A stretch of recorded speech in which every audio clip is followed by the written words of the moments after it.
नमस्कार, आप सभी का स्वागत है। इंडिया पब्लिक खबर देख रहे हैं आप। मैं हूं आपके साथ गौरी वर्मा। पश्चिम बंगाल में वक्फ को लेकर बढ़ता विरोध और प्रदर्शन अब प्रदेश के साथ देश के लिए भी बड़ी चुनौती बन चुका है। वक्फ संशोधन के बिल के विरोध में पिछले दिनों जो कुछ हुआ उसका खामियाजा बेकसूर परिवारों को भुगतना पड़ रहा है। लेकिन बंगाल सरकार ना ही इन प्रदर्शन की आड़ में हो रही हिंसा पर लगाम लगा पा रही है, ना ही बेकसूरों पर अत्याचार कर रहे लोगों पर कार्रवाई कर रही है। सड़कों पर खास तबके के उपद्रवियों ने न केवल पथराव बल्कि घरों में जाकर धमकियां भी दे रहे हैं और उन्हें पलायन करने पर मजबूर कर रहे हैं।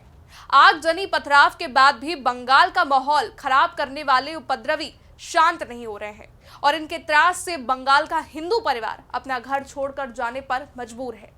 लेकिन एक तरफ सवालों के कटघरे में खड़ी ममता बनर्जी जो ऐसी तकरीरें दे रही हैं जो ना हिंसा पर रोक लगा रही हैं और ना ही किसी कार्रवाई का आश्वासन, जिसके बाद अब बंगाल के भाजपा नेताओं की ओर से राष्ट्रपति शासन लागू करने की मांग की जा रही है। दरअसल वक्फ संशोधन बिल के खिलाफ बंगाल में प्रदर्शन के दौरान हिंसा भड़की, आगजनी, पथराव हुआ और बमों द्वारा हमले किए गए, जिसमें 3 लोगों की मौत हो गई और कई पुलिसकर्मी घायल हो गए। मुर्शिदाबाद ही नहीं, आसपास के कई इलाकों में इस प्रकार से हिंसा से जुड़े वीडियो सोशल मीडिया पर सामने आए। ये हिंसा बंगाल में 2 बार हुई, लेकिन सरकार मूक दर्शक बनी रही। 11 अप्रैल को उपद्रवियों के आतंक से पूरे इलाके में दहशत फैली। प्रदर्शन करने वालों ने लोगों के घरों को भी नहीं छोड़ा। हिंसा के बाद इलाके से सैकड़ों लोगों ने खौफ में मुर्शिदाबाद छोड़ दिया था और मालदा पहुंच गए थे।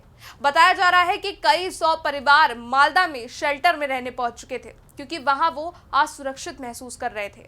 यह हिंसा मुर्शिदाबाद, रघुनाथगंज, सूती, जंगीपुर और शमशेरगंज के अलावा दक्षिण 24 परगना जिले के अमतला, उत्तर 24 परगना जिले और हुगली के चंपदानी में हुई। सुरक्षा के लिहाजे से हिंसाग्रस्त इलाकों में कई 100 जवान तैनात किए गए हैं। इनमें 300 बीएसएफ जवान हैं। कुल 21 कंपनियां तैनात की गई हैं। हिंसाग्रस्त इलाकों में इंटरनेट बैन है। बीएनएस की धारा 163 भी लागू है। फिलहाल ताजा जानकारियों के मुताबिक जैसे जैसे सुरक्षा को लेकर इंतजाम हो रहे हैं, अब लोगों ने वापस लौटना भी शुरू कर दिया है। हालांकि हिंसा तो अब शांत होने लगी है, लेकिन हिंसा को लेकर अब राजनीति तेज हो चुकी है। ममता सरकार पर तमाम तरह के सवाल उठ रहे हैं। सवाल किए जा रहे हैं कि 8 अप्रैल को पहली हिंसा जब भड़की थी, अगर तभी स्थिति को काबू में कर लिया गया होता तो शायद ये नौबत नहीं आती। भाजपा के नेता ममता सरकार को निशाने पर ले रहे हैं। दरअसल बंगाल में भाजपा के प्रदेश अध्यक्ष सुकांत मजूमदार जो आज मालदा पहुंचे थे, उन्होंने ममता सरकार पर हमला बोला और कहा, मैं मालदा में रुकूंगा, जानकारी जुटाऊंगा और गृह मंत्रालय में रिपोर्ट दाखिल करूंगा। मैं निगरानी करूंगा कि केंद्रीय बल का उचित उपयोग हो रहा है या नहीं। हमने मालदा जिला मुख्यालय में एक कंट्रोल रूम खोला है, पीड़ित संकट की स्थिति में कॉल कर सकते हैं। यही नहीं, उन्होंने ममता बनर्जी द्वारा हिंसा भड़काने के आरोपों पर भी जवाब दिया। कहा कि ये एक बेबुनियाद आरोप है। हिंदुओं पर हमला पूरी तरह से सीएम के निर्देश पर किया गया, लेकिन पुलिस निष्क्रिय है। पुलिस द्रविड़ की तरह खेल रही थी, अब केंद्रीय बलों ने धोनी की तरह खेलना शुरू कर दिया है और स्थिति नियंत्रण में है। इसके अलावा बंगाल में भाजपा से नेता प्रतिपक्ष शुवेंदु अधिकारी की ओर से राज्य में राष्ट्रपति शासन लागू करने की मांग की गई है, जिसको लेकर शुवेंदु अधिकारी ने बड़ा बयान दिया है और कहा, बंगाल में राष्ट्रपति शासन के तहत ही चुनाव कराए जाएं।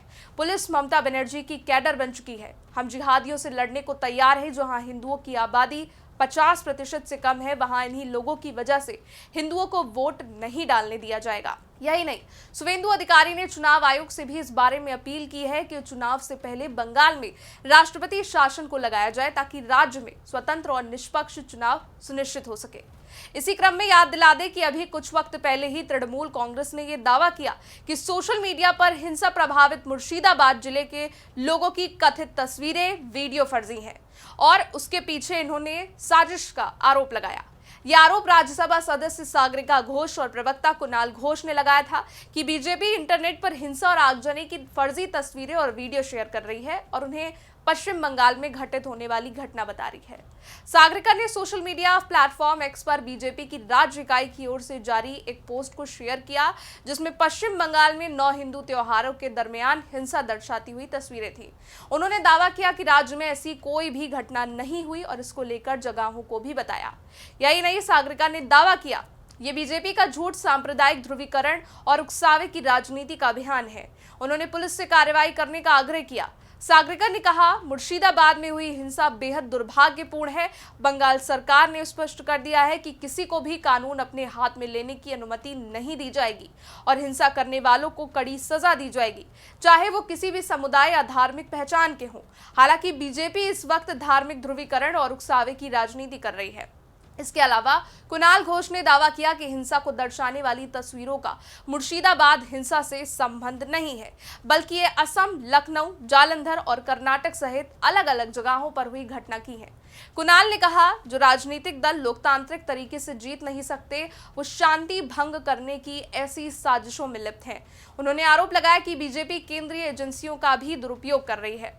जानकारी के लिए आपको बता दें कि तृणमूल नेताओं का ये बयान बीजेपी के इस आरोप के जवाब में आया कि तृणमूल के शासनकाल में कट्टरपंथी तत्वों का हौसला बढ़ गया है, जिसके कारण मुर्शिदाबाद जिले में हिंदुओं पर लक्षित हमले हो रहे हैं। पर अब टीएमसी के भी इन सवालों और दिए गए बयानों पर जवाब देते हुए भाजपा नेता सुवेंदु अधिकारी ने पोस्ट किया और लिखा, धार्मिक कट्टरपंथियों के डर से मुर्शिदाबाद के धुलियान से 400 से ज्यादा हिंदू नदी पर भागने और मालदा के वैष्णव नगर के देवनापुर सोवापुर जीपी के पार लालपुर हाई स्कूल में शरण लेने को मजबूर हुए। बंगाल में धार्मिक उत्पीड़न वास्तविकता है। तृणमूल कांग्रेस की तुष्टीकरण की राजनीति ने कट्टरपंथी तत्वों को बढ़ावा दिया है, हिंदुओं का शिकार बनाया जा रहा है। हमारे लोग अपनी ही जमीन पर जान बचाने के लिए भाग रहे हैं। कानून और व्यवस्था को इस तरह से बिगाड़ने देने के लिए राज्य सरकार को शर्म आनी चाहिए। इसके अलावा सुवेंदु अधिकारी ने मुर्शिदाबाद में तैनात केंद्रीय अर्धसैनिक बलों, राज्य पुलिस और जिला प्रशासन से इन विस्थापित लोगों की सुरक्षित वापसी सुनिश्चित करने का भी आग्रह किया। फिलहाल हिंसा को लेकर बात करें तो सोशल मीडिया पर कई सारे ऐसे वीडियो सामने आ रहे हैं जहां हिंदू परिवारों के घरों पर हमला हो रहा है। यही नहीं, कुछ वीडियो ऐसे हैं जहां लोग ये बात करते दिख रहे हैं कि उनके घर में घुसकर उन्हें धमकाया गया है, कारण कि वो हिंदू हैं। हालांकि हम ऐसे किसी भी वीडियो की पुष्टि नहीं करते हैं। फिलहाल इन वीडियो को लेकर के अब एक और जानकारी सामने आ रही है। मुर्शिदाबाद में पथराव से जुड़े जितने भी वीडियो सामने आए हैं, उनको गौर से देखने पर यह साफ मालूम होता है कि पथराव कर रहे उपद्रवियों की उम्र ज्यादा नहीं है, केवल 15 से 20 साल के बीच की है। इन्हें वीडियो के आधार पर ही माना जा सकता है, लेकिन जांच में सामने भी आ रहा है कि हिंसा के पीछे युवा और बहुत सारे नाबालिग लड़कों का हाथ है। इस हिंसक भीड़ में ज्यादातर माइग्रेंट लेबर का काम करते हैं और ईद की छुट्टी में फिलहाल मुर्शिदाबाद अपने घर आए हुए थे, जिसमें ज्यादातर कम पढ़े लिखे बच्चे और युवा शामिल हैं। खैर, इसको लेकर अभी पूरी जांच होनी बाकी है, लेकिन सवाल फिर यही है कि आखिर माहौल कब शांत होगा। पुलिस भले ही अब एक्शन में आ रही हो, दंगाइयों पर लाठीचार्ज कर रही हो, लेकिन वर्तमान घटना के पहले और उसके दौरान उसकी निष्क्रियता स्पष्ट रही है। सरकार को चाहिए कि अब वो इस मसले पर ध्यान दे और दंगाइयों पर कानूनी कार्रवाई करे, ताकि जो बेकसूर है उनको इसका खामियाजा ना भुगतना पड़े और अपने घर से पलायन ना करना पड़े। इस रिपोर्ट में फिलहाल के लिए इतना ही। देश दुनिया से जुड़ी बड़ी खबरों के लिए आप देखते रहिए इंडिया पब्लिक खबर।